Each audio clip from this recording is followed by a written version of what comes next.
daerah juga sudah kerjasama dengan digital platform. Ada Gojek, ada Grab, mereka setiap hari ngantor di MPP, Mall Pelayanan Publik, yang siap membuka ruang konsultasi kepada semua pelaku UMKM di Kendal.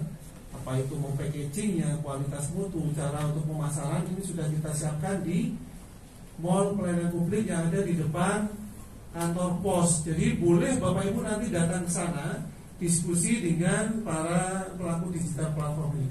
Ada dari Grab dan Gojek. Kemudian yang terakhir lagi, ini Pak Bupati sekarang masih dalam proses pembudokan. Kita akan memberikan, meskipun kendala utama yang dialami oleh para pelaku UMKM ini tidak semata-mata terkait dengan permodalan, gitu ya. Dengan permodalan ini Pak Bupati nanti di 2022 sudah siap launching untuk program 0% kredit khusus untuk para pelaku UMKM dan ekonomi kreatif. Siap ya Bu ya? Nanti ini sedang digodok. Kemarin saya sudah undang BPD, BPR, BKK, Bank Pasar untuk bisa memfasilitasi kredit 0% ini yang bunganya nanti akan kita subsidi dari pemerintah daerah di 2022.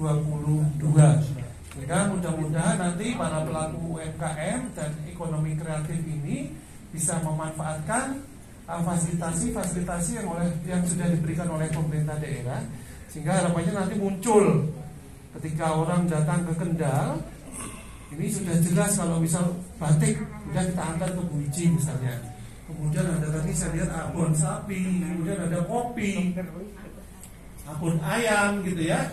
Nah ini sudah akan disiapkan oleh Bu Caca, Ibu Bupati untuk showroom di Dekranasda, itu yang ada di sebelah kantor Dinarpus. Ini proses penataan desain interiornya baru kita akan mulai, termasuk nanti di pembangunan gedung PKK yang itu akan dijadikan sebagai showroom ketika ada tamu-tamu pemerintah daerah yang akan datang ke Kendal. Pasti akan kita giring mereka untuk bisa masuk ke ruang Dekranasda dan gedung PKK untuk bisa melihat secara langsung produk-produk Kabupaten Kendal. Sehingga harapannya nanti monggo silakan teman-teman ini bisa berkreativitas yang di luar biasanya, sehingga bisa muncul produk-produk yang bisa kita andalkan, gitu ya. Kemudian terkait dengan beberapa masalah yang masih congkrah-congkrah gitu, silakan nanti direkomendasikan di sini, karena sebentar lagi akan ada pelantikan. Jadi ya, mungkin yang tidak kondusif untuk menunjang visi misi Bupati terkait dengan industri dan pariwisata ini, termasuk turunannya adalah UMKM. Nanti kita bisa fasilitasi, kita masukkan bahwa orang yang direkomendasikan seperti ini untuk bisa berbicara. Jadi seperti itu Bapak Ibu, kami artinya di Bapelitbang ini siap untuk bisa membantu Bapak Ibu semua, apakah itu terkait dengan UMKM, industri kreatif, bahkan pariwisata untuk bisa kita fasilitasi. Dan perlu kami sampaikan, kami masih punya satu kegiatan lagi terkait dengan pemberdayaan UMKM. Monggo nanti dirumuskan kebutuhan UMKM seperti apa. Kami masih punya satu fasilitasi mengundang narasumber yang dibutuhkan oleh teman-teman untuk kita tingkatkan kualitasnya. Kemarin Mas Mul cerita akan mengundang untuk penajaman motif batik gitu ya. Tapi apakah ini sesuai dengan kebutuhan teman-teman di lapangan? Nanti bisa geser sesuai dengan apa sih sebenarnya menjadi penting, menjadi darurat saat ini untuk bisa menjadikan UMKM ini menjadi lebih bagus lagi, seperti itu. Kami sangat terbuka untuk masukan dari teman-teman semuanya, sehingga visi misi Bupati ini tidak perlu sampai akhir tahun di masa kepemimpinan, tapi dalam waktu dekat ini bisa kita lihat progresnya. Ini saya sudah senang sekali karena dari Gondang sudah diundang di beberapa jadi narasumber, artinya memang sudah sangat menggeliat dan beberapa wisata di Kabupaten Kendal ini sudah banyak pengunjungnya. Dan kami sampaikan juga nanti tanggal 28 berkaitan dengan Hari Sumpah Pemuda ini akan dipusatkan peringatan Sumpah Pemuda ini di Pantai Kemangi dengan mengundang olahraga para layang, dan insya Allah nanti akan dikunjungi langsung oleh Menteri Pariwisata. Oke, sehingga nanti dalam jangka waktu dekat UMKM pun juga harus bisa digelar di situ, bisa muncul UMKM pariwisatanya, sehingga nanti mudah-mudahan ini bisa terkenal di mana-mana. Begitu deh.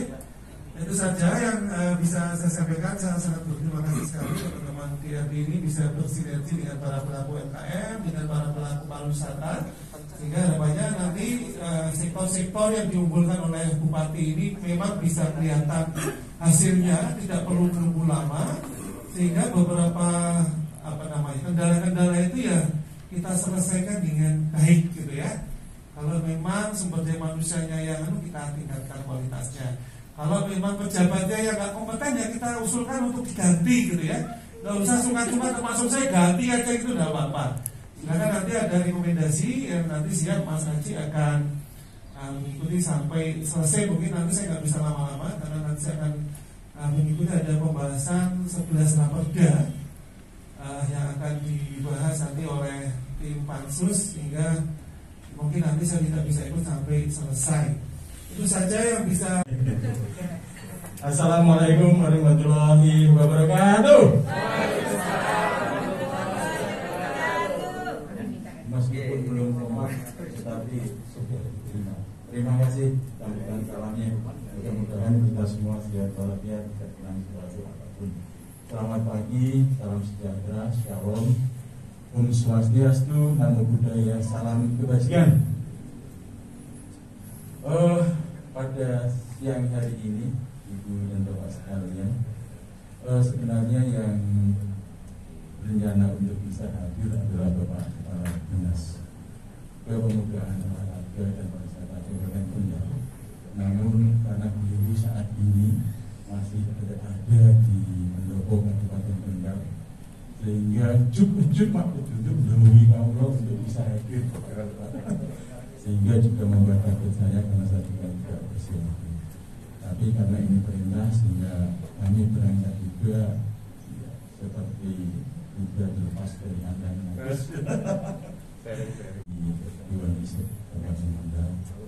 ini profesor semua yang tidak di samping saya sehingga sudah mendengar dan membaca gelarnya membuat saya juga sudah minder. Mohon izin Pak Mendapat Mbak ini manakala nanti saya mengatur agak berkenan dengan jenengan dan yang kami sayangi barangkali teman-teman yang ada di depan saya adalah beliau yang luar biasa ini Pak, depan kami semua ini. Seharusnya saya yang sinau dari beliau ini yang ada di depan saya. Untuk itu Ibu dan Bapak sekalian, kami mohon maaf terlebih dahulu, barangkali harapannya Bapak Dinas bisa hadir, tapi dari saya ini maksud hadir tidak mengurangi rasa hormat Ibu dan Bapak sekalian, karena Bapak Dinas juga tidak mungkin disembar separuh ada di Pendopo, separuh ada di sini, sehingga mendahului saya untuk bisa hadir kembali. Ibu dan Bapak sekalian yang kami hormati, pada kesempatan yang sangat baik ini kami sudah dibekali oleh barangkali yang seharusnya disampaikan oleh Bapak Kepala Dinas, meskipun temanya strategi pemulihan pariwisata di era yang normal, tapi pada kesempatan yang sangat baik ini mungkin masih linear dengan tema yang ada, sehingga penjelasan kami, informasi kami kepada Ibu dan Bapak sekalian, kami beri judul dengan Badi Pasti Berani Musola Sebelah Kanan. Dan ini membuat hati kita miris, kadang-kadang kita sendiri juga merasa takut dan terancam, meskipun kita juga sudah melakukan protokol kebijakan social distancing. Di sektor industri pabrik, produksi juga mengalami penurunan akibat banyaknya karyawan yang di PHK, serta dipulangkan pekerjaan sehingga menyebabkan banyak orang menganggur. Ini jelas Ibu dan Bapak. Sehingga kadang-kadang ibu rumah tangga itu juga banyak mengeluh, kecuali dibanding anaknya di nusu sama ini justru tumbuh berkembang. Jadi ada bisnis lainnya semakin meningkat, kemudian pendapatannya semakin meningkat karena wabah semakin meningkat. Jadi itu Ibu dan Bapak sekalian. Kemudian karena di sana ada wabah kemudian demikian juga mungkin ketika di Raja Ampat ada wabah misalkan malaria, sama juga negara-negara tentu akan ini terhadap kita ini yang ada di depan itu.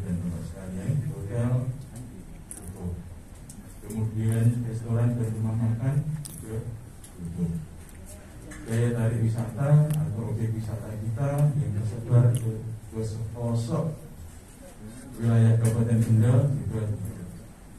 Desa wisata juga penyelenggaraan event ya, kalau tidak boleh kita katakan tutup juga tidak untuk diselenggarakan. Kafe dan tempat hiburan juga tutup. Ini tutup di kafenya jadi supaya mengikuti aturan. Kemudian spot turisme juga tutup. Di sini ada Pak Utomo juga ya. Demikian Bapak, terima kasih. Pasti sudah selesai kan? Cabut dulu. Cabut dulu. Bukan cabut dulu ya. Kalau itu Bandung Resto mengurangi transaksi itu dan Bapak sekalian dalam situasi pandemi kalau sudah diizinkan maka pengelola usaha jasa pariwisata supaya ketika nanti situasi akan lebih baik maka kita sudah siap untuk menerima kunjungan wisatawan itu untuk daya tarik wisata. Kemudian demikian juga hotel kami kemudian juga menerapkan ketentuan CHSE yang ditentukan oleh pemerintah. Jadi itu daya tarik wisata, hotel, kemudian penyelenggaraan event yang kami susun pelaksanaan. Jadi demikian Ibu dan Bapak sekalian dalam persiapan menyambut new normal kami sudah melakukan itu ada angkanya. Jadi kelihatan sektor pariwisata itu berapa persen kontribusi ke PAD, turunnya berapa persen, kontraksinya berapa persen, gitu kira-kira apakah ini perlu ada suntikan apa, gitu, push apa, treatment apa, gitu. Sehingga kami di DRD betul-betul bisa nembaknya itu jeli, gitu, berdasarkan pada data-data tadi itu. Kalau saya baca di Biro Pusat Statistik itu kan cuma angka persen aja ya, 70 sampai 80. Ya Pak Gara, penurunan wisatawan di Kendal. Biasanya sudah berjalan kurang lebih 1,5 tahun ya. Tadi yang disampaikan mau istilahnya new normal, mau next normal dan sebagainya. So intinya memang kita ingin normal kembali gitu. Sebagai ilustrasi saja, ini saya cerita tidak di Kendal tapi ya levelnya Tirto Arum saja lah, karena yang itu yang memang kami alami. Memang mulai awal bulan Maret 2020 itu ketika awal kalau tidak salah tanggal 16 ya, 16 Maret 2020. Kemudian kami tutup total itu mulai tanggal 25 Maret 2020. Selama 3 bulan penuh kami tutup, tidak ada aktivitas sama sekali di sini. Jadi karyawan ya masuknya 2 hari sekali, kemudian sebagian yang tenaga tambahan yang kalau di kita itu biasanya kalau pas rame ada part time atau apa ya tenaga tambahan itu sementara dirumahkan, itu kurang lebih ya, lebih dari 50% Pak yang tenaga tambahan itu yang sementara belum bisa kami mengerjakan kembali, sehingga selama 3 bulan itu ya praktis memang tidak ada pendapatan, tapi pengeluaran terus-terusan gitu.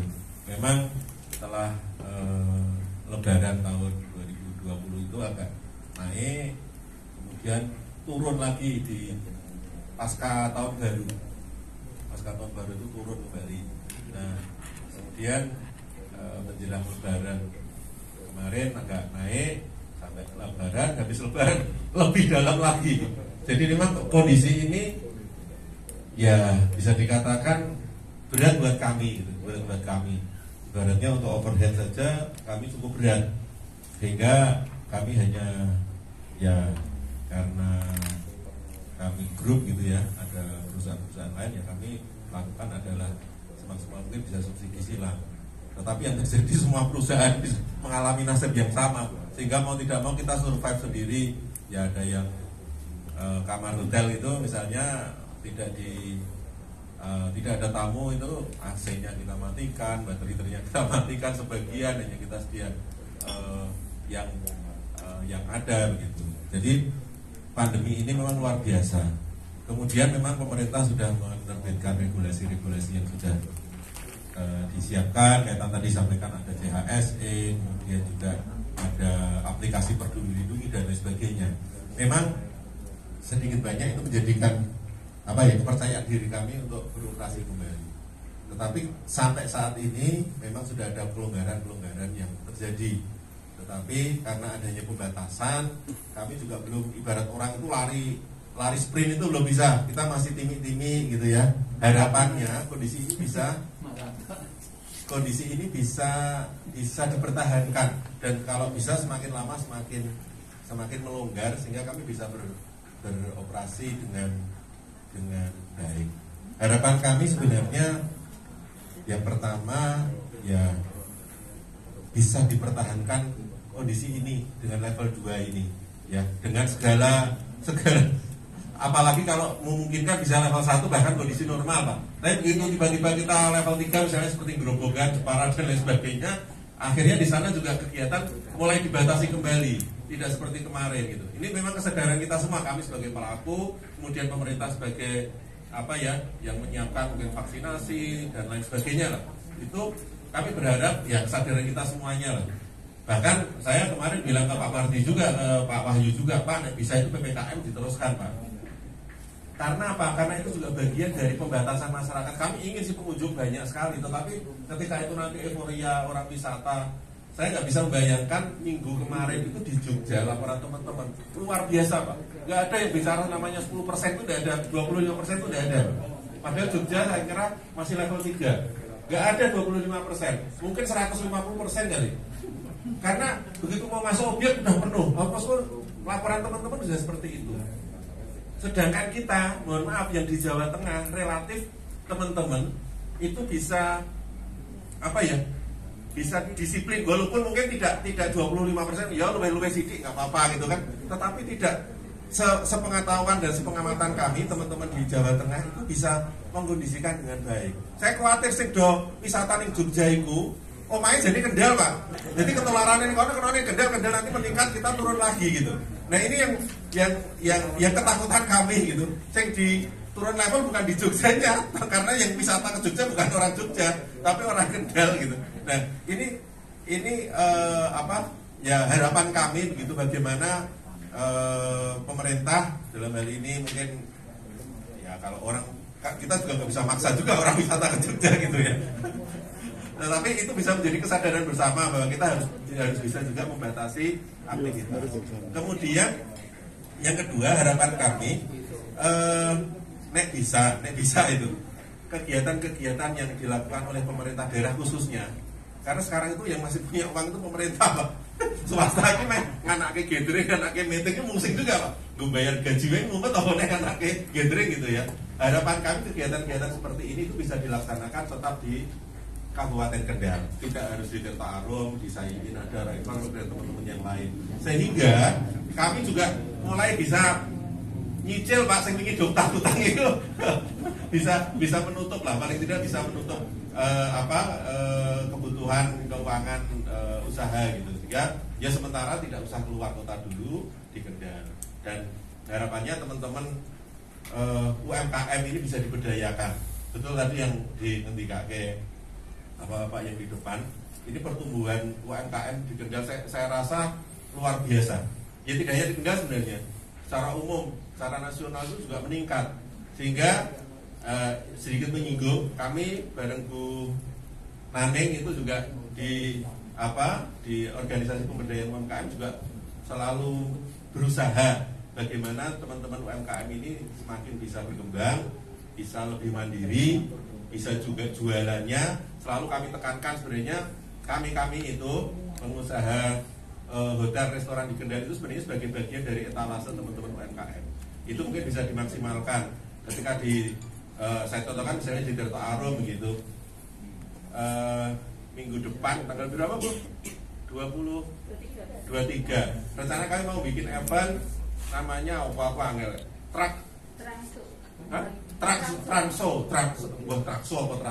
itu jualan batik gitu, tapi kain, diinisiasi teman-teman dari ICSB gitu. Nah, ya ini momen kita gitu. Jadi memang kita tidak bisa berdiri sendiri, teman-teman wisata batik sendiri. Kita harus bergandengan tangan menghadapi ini semua.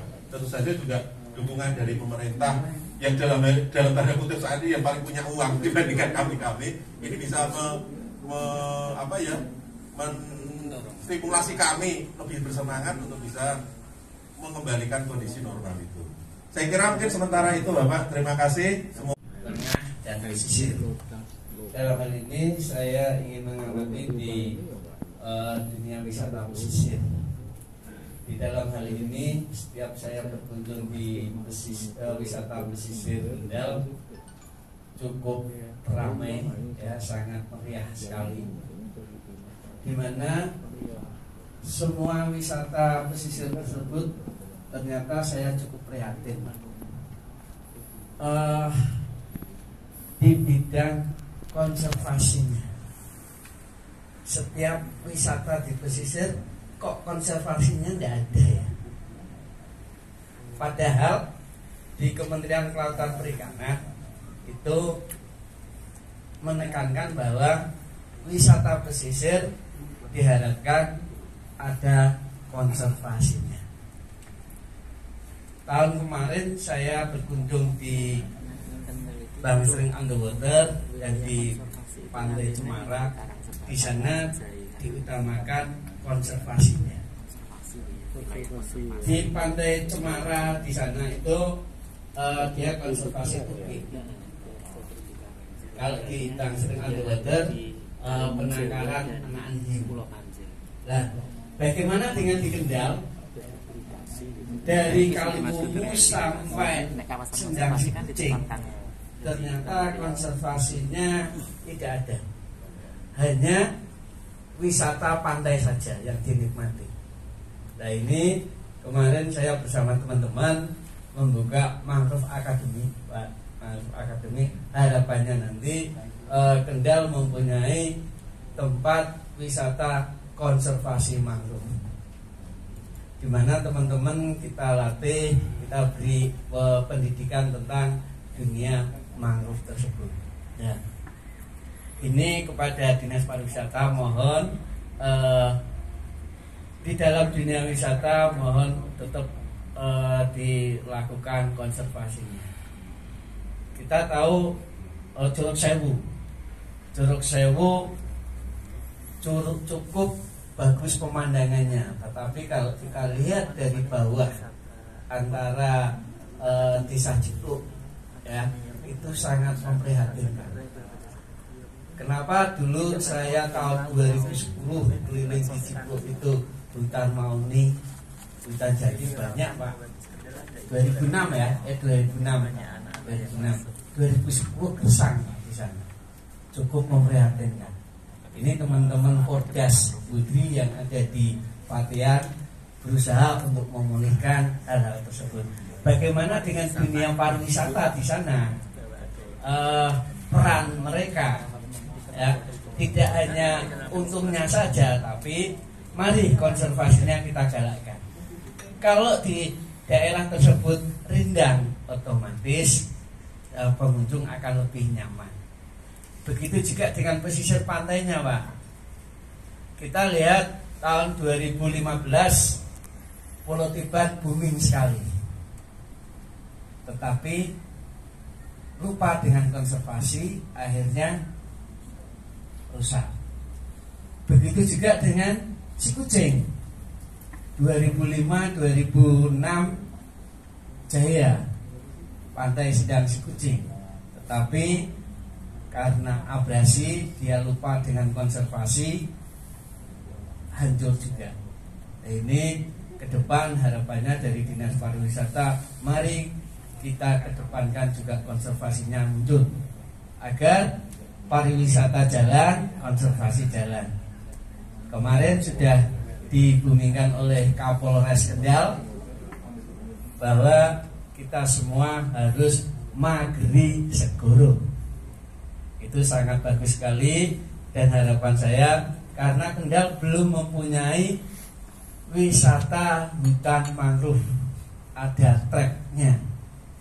Kalau Demak sudah ada, Pak. Demak itu di wisata Istanbul, Istana Tambak Bulisa, itu cukup mengesankan, dan di sana juga ada konservasinya. harapan dari kami selaku pelestari lingkungan khususnya di pesisir, mohon untuk bisa diperhatikan tentang konservasi wisata pesisir mangrove. Terima kasih. Wassalamualaikum warahmatullahi wabarakatuh. Pada dasarnya dan kata sudah disampaikan sangat baik sekali, tapi di sini kita juga sedikit menggarisbawahi yang disampaikan. Kita sangat setuju terutama tentang kegiatan-kegiatan mengapa orang tidak berwisata di Kendal sendiri. Jadi karena kita harus pastinya dari Dewan DRD juga ada riset kenapa tidak ke Kendal. Pastinya di Kendal belum muncul sesuatu yang memang diinginkan oleh warga-warga. Jadi ini mohon kami juga sementara ini alhamdulillah beberapa waktu terakhir ini kita bersama dengan Dinas Pariwisata Kendal. Kemarin kita juga mewakili dari Kendal untuk ikut di ajang ADUI. Ya lumayan, memang kita baru awal rintisan, sebabnya kita sudah masuk di 300 besar nasional.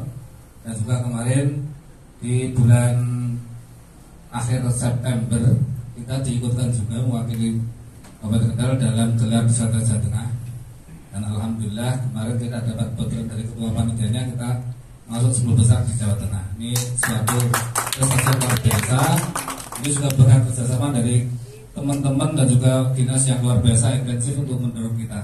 Ini harapan kita ke depan yang disampaikan Pak Utomo tadi, bagaimana caranya kita merekrut orang-orang Kendal jangan sampai lari ke luar daerah, justru perekonomian kembali ke tempat kita. Maka dari itu kita juga sedang mengembangkan adanya pusat edukasi wisata, karena kita memang gondang lebih kepada edukasi wisata. Di sana ada edukasi pertanian, perikanan dan lain-lain. Dan kita juga kemarin dari apresiasi yang 100 juta dari Dinas Pariwisata Provinsi kita alokasikan untuk bagian barat di pusat edukasi lahannya. Dan insya Allah di tahun 2022 kita akan garap terus, ada bantuan dari Dinas Pertanian, rencananya ada 1M untuk pengembangan pertanian dan juga peternakan, Pak.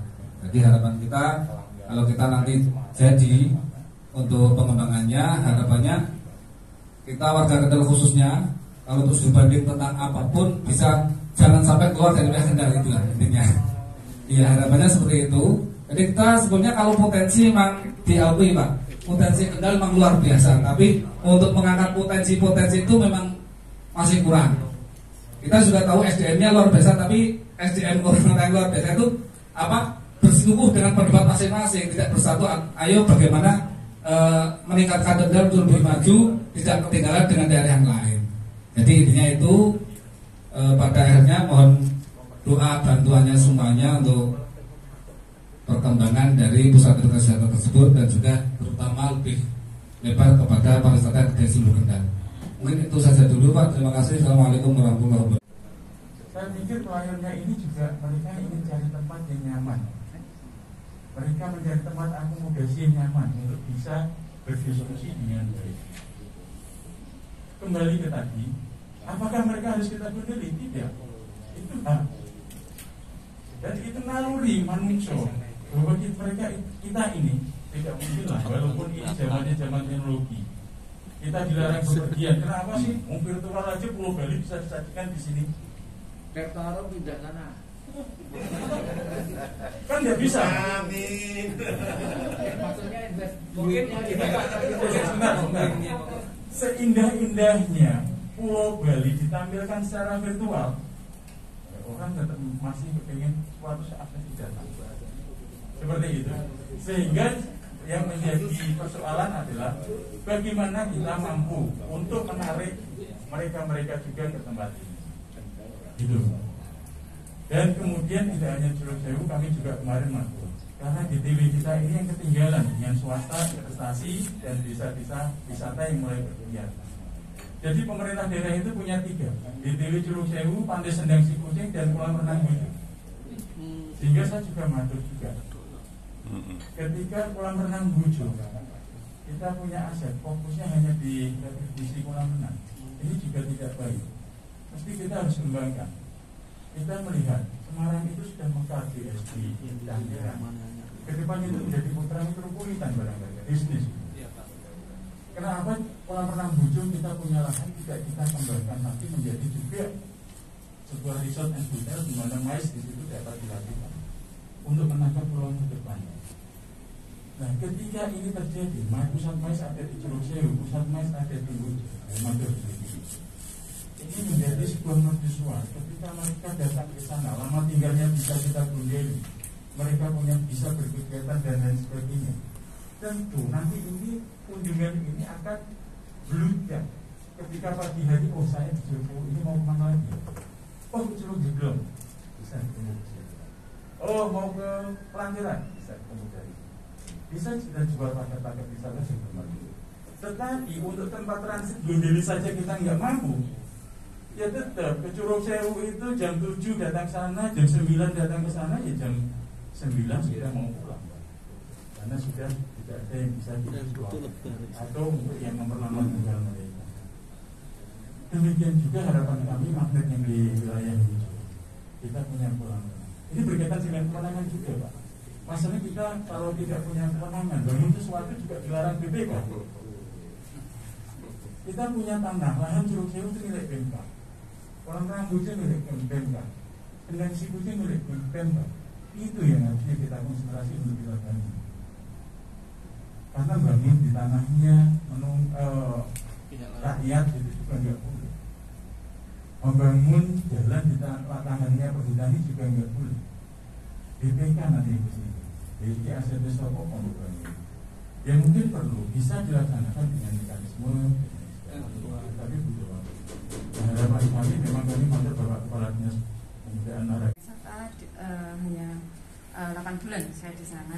Ya mungkin kapasitas saya tidak di situ, barangkali seperti itu. Tetapi apa yang disampaikan Pak Madi itu itulah yang terjadi di lapangan, luar biasa.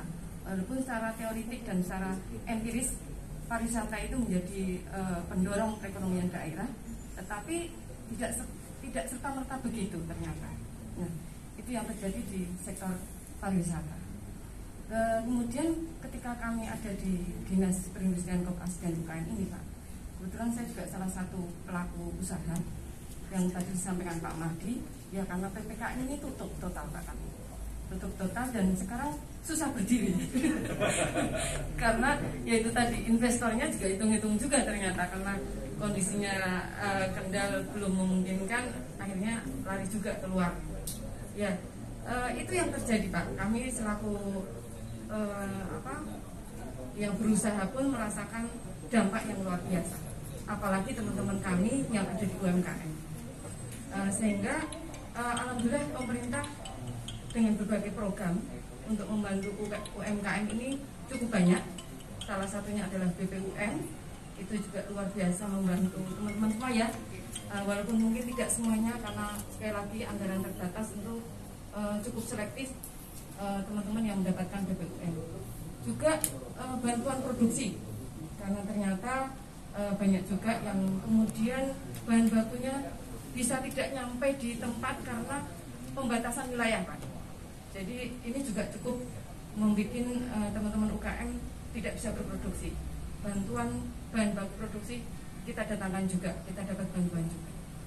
Dan berbagai fasilitas yang lain, keringanan bunga lah dan sebagainya untuk mendorong teman-teman UMKM ini tetap berjalan. Dan di satu sisi ada juga keuntungannya, Pak. Keuntungannya adalah ketika sektor yang lainnya, barangkali wisata ini sudah tutup total, teman-teman UMKM ini tetap bisa berjalan. Dengan apa, Pak? Salah satunya adalah dengan digitalisasi. Kita pakai medsos, kita pakai media-media yang ternyata kemudian mendorong kita mau tidak mau harus memakai itu. Sehingga tepat sekali ketika Pemda Kabupaten Kendal mendorong kami di dinas untuk digitalisasi UMKM. Nah, muaranya adalah bahwa UMKM di tempat kita itu tersebar di mana-mana, Pak. Datanya kadang-kadang maut. Yang mohon maaf, kami sampaikan apa adanya. Data kami yang ini ujungnya di mana. Jadi yang tadi disampaikan Pak Wahab terkotak-kotak itu sebetulnya bukan orangnya, Pak. Datanya itu tersebar, gitu. Sehingga kita susah untuk mengklasifikasi jenis usaha maupun kelas usaha. Itu yang menjadi mungkin kebijakannya kurang pas atau kurang taktis, karena sumber datanya saja menjadi kurang akurat, kurang bisa menggambarkan kondisi UMKM yang ada. Namun demikian tentu kita tidak harus berhenti di situ. Itu terus kita jalankan dengan kita membentuk satgas digitalisasi di tingkat kecamatan. Kemudian juga ada forum UMKM tingkat kecamatan. Dalam rangka pendataan di tiap-tiap kecamatan itu juga ada yang bertanggung jawab di sana di tingkat kecamatan. Nah, kemudian di tingkat desa kita sedang menyusun Pergub OVO, Pak. Mungkin sudah terlambat ya, tapi itu yang ada di tempat kita. Saya juga berusaha untuk mendorong Pergub ini, tapi ini sampai di bagian hukum kelihatannya masih di sana, Pak. Masih kita diskusikan lebih lanjut. One product, one village. Nah, itu nanti juga UKM ini jadi terdata di tingkat desa, sehingga kita tahu potensi-potensi yang ada di sana. Nah, pengembangan yang kita lakukan nanti bisa teman-teman bercerita dan bersaksi atas kegiatan-kegiatan yang dinas lakukan. Ya, itu upaya optimal yang bisa kita lakukan dengan segala keterbatasan yang ada. Namun demikian, sekali lagi untuk dorongan Pemda terhadap UKM ini cukup banyak dan cukup variasi. Ya, salah satunya tadi sampai desa, sampai kecamatan, semuanya ada tanggung jawabnya. Nah, akan lebih menggairahkan lagi manakala ini tadi wisatanya dibuka, karena itu juga salah satu pasar kita untuk memasarkan produk-produk UMKM. Mungkin itu dulu, Pak, beberapa hal yang perlu kami sampaikan. Mungkin kita menambahkan terkait dengan desa wisata bahaya. Jadi memang awal September kemarin Bapak Bupati beserta Kepala Dinas Perikanan Kelautan berkunjung ke Kementerian Kelautan dan Perikanan, mendapat oleh-oleh kegiatan pengembangan desa wisata bahari, yang sebetulnya sebelumnya pun terkait dengan wisata di Dinas Perikanan ini belum masuk ke sana. Memang kami lebih konsen ke konservasi dengan Pak Osito.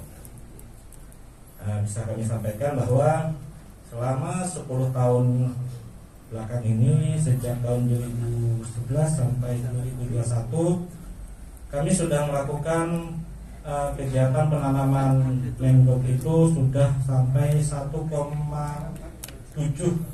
juta pohon.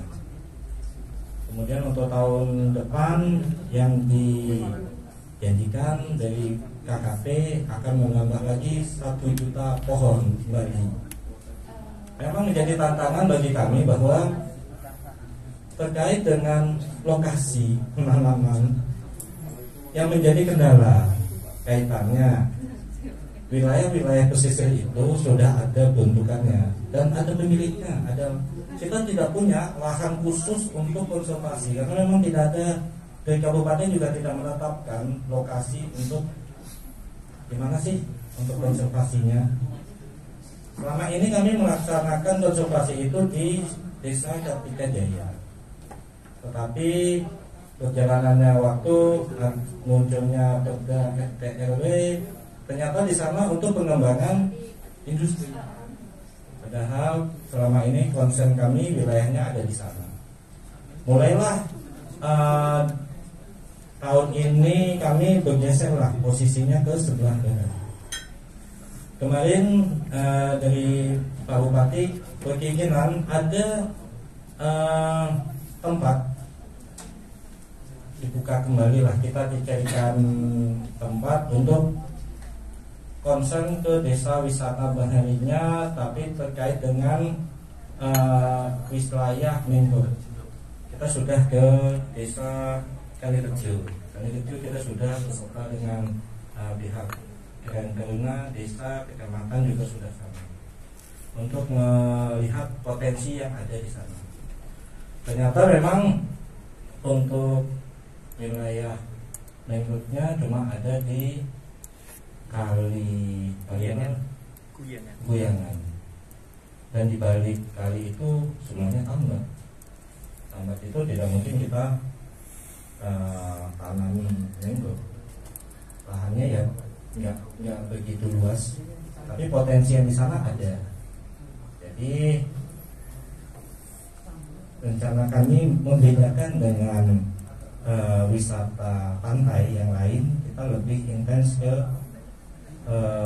wisata mangrove-nya. Tapi kita tidak bisa membuat seperti Demak karena kita tidak punya luasan yang luas, Pak. Kita tidak punya. Jadi rencananya kemarin itu idenya, yaudah kita mengikuti sungai pakai perahu sampai ke pantai. Nah, idenya seperti itu. Nah, cuma kembali lagi ke sana kita butuh sarana prasarana juga, dan kami juga berkolaborasi dengan Dinas Pariwisata. Memang kami ya memang dari TUSI juga tidak intens di pariwisatanya, cuma memang kami coba karena situ ada potensi mangrove-nya seperti itu. Kemudian selain itu kami juga diminta untuk nge-branding kaitannya dengan produk olahan. Ini maksudnya UMKM, Pak. Jadi diminta oleh Bapak Bupati untuk sentra pemindahan. Mungkin arahnya nanti ke daerah Ambasari, di sana. Cuma kita juga masih butuh masukannya ke depan. Jadi keinginan dari Bapak Bupati itu ada rebranding. Jadi ada produk yang menjadi unggulan di Kabupaten Kendal. Memang kita udah ada sih Bandeng Cozal, kemudian Batu Bandeng itu tidak ada di Bandungan.